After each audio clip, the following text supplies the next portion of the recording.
guys, welcome back to my channel. My name is Christian. If it's your first time seeing me, go ahead and like this video because I know you're going to like it already. Subscribe and turn on those post notifications so you never miss another upload. And if you already are subscribed, hey babies, welcome back. I am a spiritual mentor. All of my content here is about healing you and helping you reach your highest self. Our affirmation card for this video says, I love my body. I love my body. The back of this card says, I create peacefulness in my mind and my body reflects this peacefulness as perfect health. I create peacefulness in my mind and my body reflects this peacefulness as perfect health. So beautiful. I love my body. Beautiful affirmation to start us off for today. So today, guys, we are going to be doing some very beginner planetary astro zodiac sign type of tea. We're basically going to be talking about the planetary placements in your birth chart and what those placements can represent for you based on the planet it is in. So I definitely want to give you guys some very beginner birth chart type of tea and information to just kind of help you make sense of all of your placements. Mars in this, Mercury in this, Venus in this. What does it mean? What does it mean to you? So that's what we're going to be getting into today. First things first, if you guys are interested in seeing your birth chart, you can go on Google and type in birth chart calculator, then type in where you were born, the time you were born, and of course the date. And once you have that, you can see the full chart. You'll scroll down past all of that information and you'll see the column of the planetary placements, the planets, and then your sign that corresponds with that. That basically represents the alignment of those placements at the time that you were born. So I wrote down those placements and also your rising sign so we can get into what these things mean. I definitely think as we have these retrogrades that are going to be hitting us back to back this year, it could definitely be a really good opportunity to kind of figure out how these different planets affect our energies personally based on the zodiac placement in those planet placements for us. So yeah, let's go ahead and get right into it. Also, you guys can purchase my astro guide at the link down below. I basically created a 2023 calendar that shows the tea for the entire year this year. Every full moon, every new moon, every eclipse, and every retrograde season. I give you information on what to do in each retrograde. A lot of different tips about, you know, new moon stuff, full moon stuff, manifesting, releasing, a little bit of everything.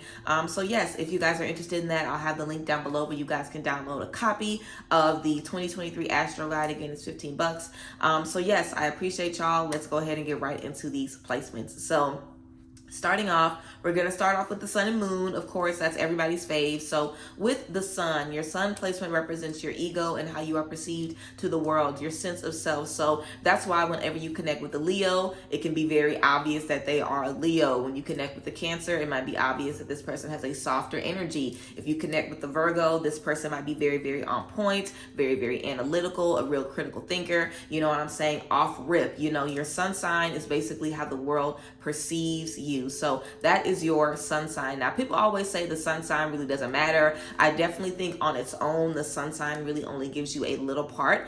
And tapping into the other energies of the planets definitely allows you to put a really, really solid story together. So let's go ahead and move forward on to the moon sign. Now, your moon sign is representing your inner world, how you handle things emotionally, how you process things emotionally and intuitively. So the moon sign is going to be reflecting how you are energetically and also how you are just, you know, on the inside. So I am a Leo sun with an Aquarius moon. I'm not getting into all of my placements, but just a few of them. So with my Leo sun, obviously I have a really big personality, but with my Aquarius moon, I can be really standoffish, really distant in emotional spaces where I have to be vulnerable. I cannot necessarily be comfortable with those things because Aquarian energy is very kind of hermit energy. An Aquarius is a very independent energy, critical thinking, very analytical, kind of off from everybody on their own, very free spirit kind of energy. So with the Leo sun sign being something so strong and so passionate, and with the Aquarius moon sign being kind of the opposite, you know, it could kind of be a little bit of a inner war sometimes going on with those things. And I definitely feel, you know, if you have a fire and air sign for your sun and moon, or if you have, you know, maybe an earth sign and a water sign for your sun and moon, you can definitely have energies that, you know, can kind of clash. So all of that can be beneficial for when you're in relationships and connections, so you can know what's going to trigger you, what your limits are, and all of that good stuff, you know? So let's go ahead and move on to our Mars. So your Mars sign is representing your anger, your determination, and your aggression. So someone who maybe has their Mars in Cancer, this person might not be always, combative. Somebody who has a Mars, maybe even in Libra, this person might not be confrontational. This person might be better off just trying to fix things behind the scenes or avoiding confrontation. Whereas you had someone that maybe had an Aries in their Mars. I think my Mars is an Aries if I'm not mistaken. Whereas if you have someone with an Aries or a fire sign in Mars, they might have, a quicker temper or a hotter temper. Also in a sense of determination. Someone that might be, a Cancer, Mars. And I'm just saying Cancer because we all are familiar with Cancer energy. Very vulnerable, very emotional, very sensitive, very intuitive. Someone with a Cancer energy might have issues being super, super disciplined and putting a lot of stress on themselves because they need so much love and gentle energy, versus someone maybe like a Taurus that kind of does well under situations where they have to kind of, show up, be strong, be tough. That person might be a little bit better, in spaces where they have to be really, really disciplined and really, really strict on themselves. So that is your Mars. Your Mercury, and we are all familiar with Mercury retrograde, okay? So we know that your Mercury is dealing with communication, expression, and intellect as well. So in a sense of retrogrades, let's go ahead and talk about retrogrades while we're in this space of Mercury. Depending on what your sign is in each planet for the retrograde, it can affect you differently. So again, let's go with the Cancer energy. If you have a Cancer Mercury, you might be very emotional because you're emotional anyway when it comes to communication. If you have a Scorpio in Mercury, you might be very avoidant of hard conversations in spaces of a Mercury retrograde. Or if you are an Earth sign, if you have an Earth sign in your Mercury, you might be ready to have rough conversations in a retrograde. A retrograde might be the push that you need to kind of sit down and have those conversations once and all, get you some clarity, some stability, and be able to move forward. So as we see these planets going in retrograde, definitely your placement in the planet is going to, show out in your energy in different ways. So again, Mercury is representing your intellect, your communication, and also the way you express yourself as well. Next, let's go ahead and get into Venus. Now, I don't even know if I'm going in order with these planets, but this is the order I wrote down. So next, let's talk about Venus. Venus represents art, culture, beauty, romance, and your perception of love. So if you have an Earth sign in your Venus, you might not be so whimsical or, dream-like when it comes to your perception of love, versus if you have a water sign in your Venus, you might be very, very open. You might be the type of person that just likes to love. Some people like to be in relationships or be around people, have a lot of people around them, whether it's good or bad, because they just love the connection.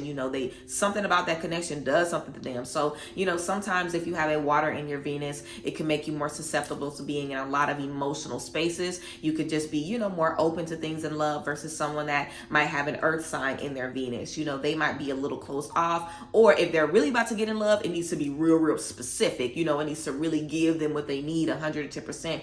Earth signs are all about security, stability, being grounded, being on a solid foundation. So that's always going to be key to someone that has an Earth sign in their Venus. And also arts and culture, if you are trying to step into spaces and creativity, connecting with your Venus could definitely be beneficial. If you see issues in any of these spaces in your life, in your Mars, in your Mercury, if you have issues in communication, issues in anger, issues in emotion, you could definitely dive deeper into what these, signs are representing for you. So that definitely could be something that you do for your Venus. If you're looking to step into some different spaces creatively, figure out what your Venus sign is and figure out some things that you might want to, pour into that energy. Next, let's talk about Saturn. So Saturn is going to be representing professionalism, your hard work, your professional achievements, things like that. So someone that maybe has a Virgo in Saturn, this person probably got a whole bunch of degrees, a lot of, things under their belt. Someone that maybe has a Leo in Saturn might be someone that has a lot of creative achievements under their belt. Like maybe they start a lot of businesses, or they do a lot of brand development, or they're the face of a lot of different businesses. Someone that maybe has a Cancer in their Saturn might be, more focused on doing things that benefit them emotionally, like doing nonprofit businesses or being a teacher or having achievements that also serve you in different ways. So again, Saturn is always going to represent what your focus is in terms of achievement or things that you really want to do in life. So if you're trying to figure out what's best for you in career, if you're trying to figure out what's going to serve you the most in career, or what's the next step for you academically, professionally, tapping into your Saturn placement could definitely be beneficial for you and just let you know the energy that you're needing in that space. Let's talk about Jupiter, okay? Jupiter is all about expansion, education, and abundance, okay? Leveling up, prosperity. So Jupiter is definitely the energy of how can I grow? How can I expand? How can I step into more? So if you have a very visionary sign, like Pisces possibly in Jupiter, you could definitely be someone that is never satisfied. You know what I'm saying? Like that Rihanna energy. I do something and then I get bored with it and I got to do something else and do something else and do something else. If you have a very creative energy in that Jupiter space, then it could definitely be letting you know that you're going to always be on to something new. You're going to always have an idea for something different. Whereas if you have a Capricorn energy in that Jupiter, it might be a little bit, more difficult for you to, trust yourself to expand and, take those risks and do things without that proper planning. You know what I'm saying? Because we know Capricorns are all about making plans and making sure that things are going to benefit them in the long run. So if you have a Capricorn space in your Jupiter energy, then it could be a little bit more difficult for you, or it might take you a little bit longer to, kind of expand and really step into the things that you need to do. So if you're someone that it takes you a really, really, really long time to plan, you feel like it takes you forever, and you can't take risks without knowing exactly what's going on, look into that Jupiter energy. You know what I'm saying? Because that's letting you know how you feel about advancing, stepping into higher spaces in education and growing and expanding across the board. Let's keep on going with Uranus. So Uranus is a very interesting energy for me. Uranus represents rebellion and innovation, basically creating new things from new spaces. I definitely would say, Uranus can definitely benefit us in manifestation, and not necessarily a sense of rebellion as in going against, what God wants you to have or going against what everybody wants you to have. Uranus gives me the energy of like going to discover uncharted lands, going to discover things that you're not necessarily sure of, thinking outside of the box. If it's really, really easy for you to think outside of the box, if it's really easy for you to kind of turn your back on what you've been doing forever and step into a new space, then you might have, an energy like, Sagittarius in your Uranus. We know Sagittarius energy is all about being a free spirit, being a free thinker, moving and shaking wherever you want, wherever you see fit. And of course, if you feel like it's just so difficult for you to step outside of the status quo, if you feel like you're so dedicated to just following along with what you should be doing, then you might have a Uranus that could possibly be in an earth sign. If you have a very strong, passionate energy in terms of rebellion and going against the status quo, you might have something like Aries in your Uranus that's always pushing you with that fire energy to step outside of the box.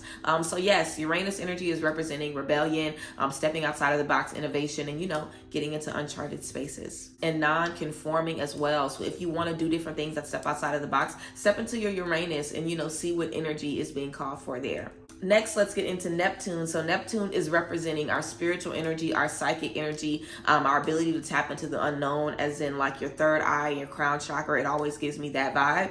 And also fantasy. This also gives me the vibe of imagination as well. So your ability to foresee things, your ability to understand and just have hope and have faith. If you're somebody that has issues with having faith in yourself, if you have issues with stepping into things, psychically being able to see, the future, see what you're going to be stepping into in the future, then you could possibly have, an energy maybe like Capricorn or an energy like Aquarius in your Neptune. I say Aquarius because maybe you can't dedicate your energy to one manifestation or one fantasy long enough to really see it through. And Capricorn as well, because that same energy as before, not wanting to put all of your eggs in one basket and just trust that it works out. So tapping into your Neptune energy is definitely going to be beneficial to help you figure out what you need to step into spiritually. And remember, as we were talking about these different planets, remember the retrogrades, to be in touch with the retrogrades. Your Neptune being in retrograde is going to be a great time to tap into specifically what you need psychically, spiritually, to boost your imagination and all of that good stuff. So definitely keep the retrogrades in mind as we are getting into these different energies. And the last planet, of course, is Pluto, representing transformation,